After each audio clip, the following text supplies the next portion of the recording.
Tak, dnes my sme chceli natočiť video o Cydonia oblonga, dula, ktorá je šťavnatá, mäkká, dá sa jesť za surová k priamému konzumu.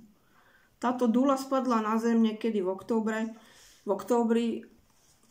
Presný údaj vám hodíme do linku na video nášho kanálu Naturista na YouTube. A chceli by sme vám ukázať, že vlastne aj v našich klimatických podmienkach juhozápadné Slovensko sa dá za bežných agrotechnických podmienok a starostlivosti dopestovať dula, ktorá sa dá jesť normálne ako hruška, jablko, azijská hruška, dulovec, sladká, šťavnatá. Tuna je vykrojená, lebo padla na zem, takže sme ju našli, tam došlo k poškodeniu, ale takto bola skladovaná vonku, pri strežku, svietilo aj na ňu slnko. Dneska máme 9. februára, čiže je to od októbra dosť dlhá doba, ale vlastne vydržala by určite aj do mája, do júna v takomto stave. Ako vidíte, koža, šupa je úplne v poriadku. Takže normálnym kuchynským nožom ju prerežeme, aby sme videli, akú má textúru buničina. Takto bola skladovaná, tak je trošku otlačená, pretože bola proste na nejakom papieri. Takže takto to prerežeme.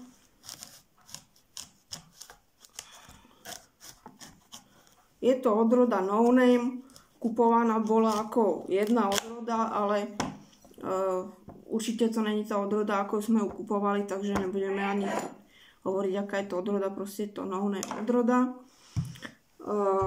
Ako vidíte, vôbec my nestrikáme proti červivosti,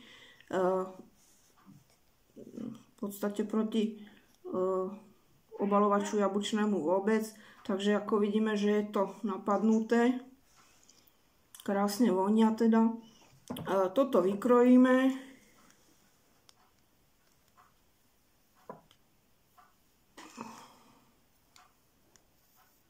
Bola skladovaná vonku, tá dula, včera sme ju zobrali a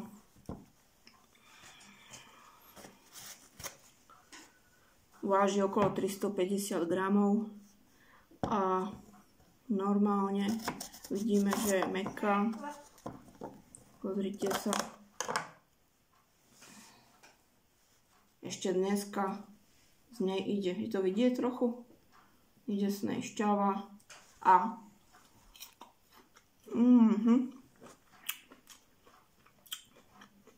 no, není taká šťavnatá, ako bola v októbri, keď sme degustovali, ale ešte furt je šťavnatá a sladká.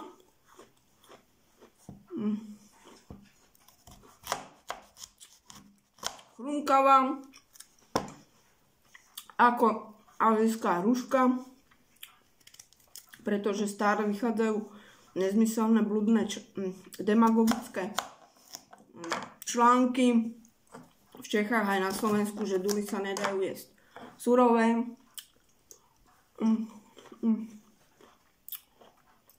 Takže chuťou je muškatovou medová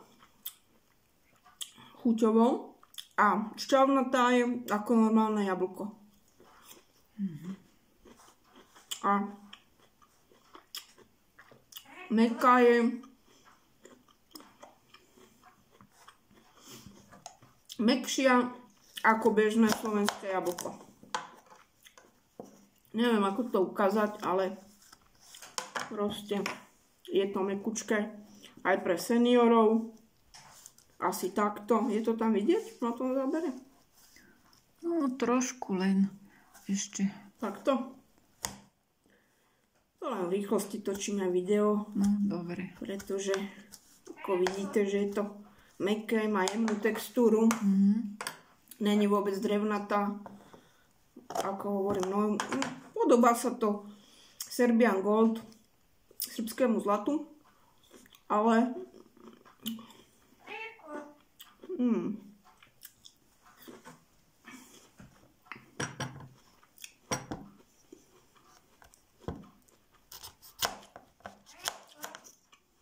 Bohužiaľ, nevedeli sme, že bude takáto čerivá, no. Nevadí, už žiadnu inú nemáme, už sú všetky skonzumované. Ten jadrinec vidíte, že není veľký. Textúra. Šupka úplne hladká, zlatá. Váhou vážila 360, 360 v tom októbri. Teraz sme ju nevážili, koľko váži. Takže ešte by sme ho mohli takto prerezať, aby bolo vidieť. Vôbec nestrikáme chemicky. Voči ako hmyzom a larvám. Takže tento rok bolo strašne veľa obalovačov, tak sme ich zbierali ručne. Ale bohužiaľ teda. Tak je vidno, že ešte po toľkých mesiacoch je tá dula a má tenkú šupku. Je naozaj šťavnatá. Skúsime to takto ukázať, aby bolo vidno, že tá dula je šťavnatá. Tak. A mäkká hlavne. Sladká, vôbec není trpká, žiadne ide to bežne lyžičkou, žiadne tresloviny. No, takže ešte ukazujeme zrnka, aby bolo vidieť, aké mám. Takže zrnka sú takéto, u duly tejto, drobný menší jadrinec a drobné zrniečka. A na porovnanie tu máme veľkoplodý Chaenomele dulovec, ktorý tiež na juhozápadnom Slovensku takto je skladovaný od začiatku októbra. Ten už dozrieval koncom septembra a tiež je ešte voňavý, trošku inak voňa. Má takú bergamotovú vôňu, čiže mekučky. Len ten má teda väčší jadrinec a viac zrničok. Tak. Vidíme. Takže ten má takéto zrnička väčšie. Tie sú zdravé, dá sa v ňom urobiť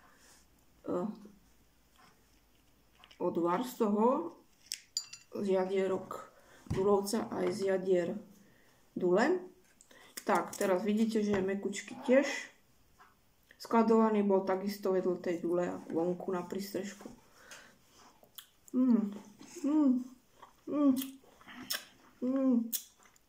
Tak ten je citrónový. Tá chuť obsahuje o moc viacej citrónu. A ako je vidieť, je, že pozrite sa, šťavnatý. Je to vidieť? No, ani moc nie. Tak.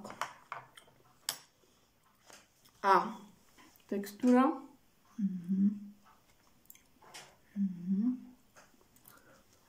Ale o moc viac proste není sladký. Je to typický citrón. Niečo ako Poncirus trifoliata, citrónový ktorlisty. Takže, aby ste videli rozdiel, takto a takto. Ten voňa po bergamote, silice a táto medovo. Takže to je pre dnes všetko. Hodíme to na náš YouTube kanál Naturista.